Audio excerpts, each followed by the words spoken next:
Свлечиште со месеци ја блокира едната лента од патот Штип-Делчево.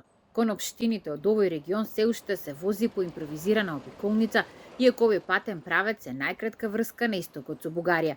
Жителите од Македонска Каменица и Делчево секојдневно се соочуваат со опасност од честите одрони, бидејќи огромни карпи понекогаш завршуваат и врз автомобилите.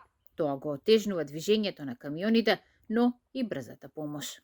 Еве, последно имавме возачот удри во еден одрон, така да тркалото се искриви, не знам, мораше шлеп служба да се вика и така натаму, со пациент беше.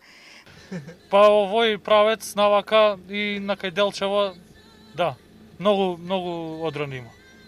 Од јавното предпријатие за државни патишта уште во јануари одговорија дека се обезбедени 1 милион денари за санација на ова свлечиште, но со работа на терен ќе се почека, бидејќи тоа се уште е активно. Директорот на ова јавно предпријатие вели дека бараат проект за трајно решавање на проблемот.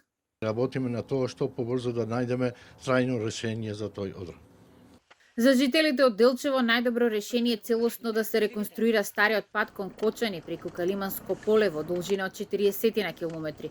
Од општина Делчево веќе побарале од Министерството за транспорт и врски да се изработи техничка документација, а пари ќе се бараат од ЕУ фондовите.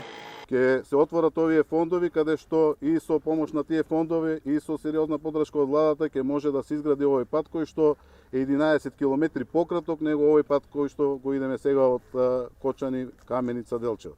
Со 6 милиони евра оваа делница е рехабилитирана пред 3 години, кога беа санирани и дел од косините, но проблемот со честите одрони остана. Според неофицијални пресметки на државни патишта, за целосно решавање на проблемот со свлечиштата на овој патен правец потребни се околу 7 до 8 милиони евра.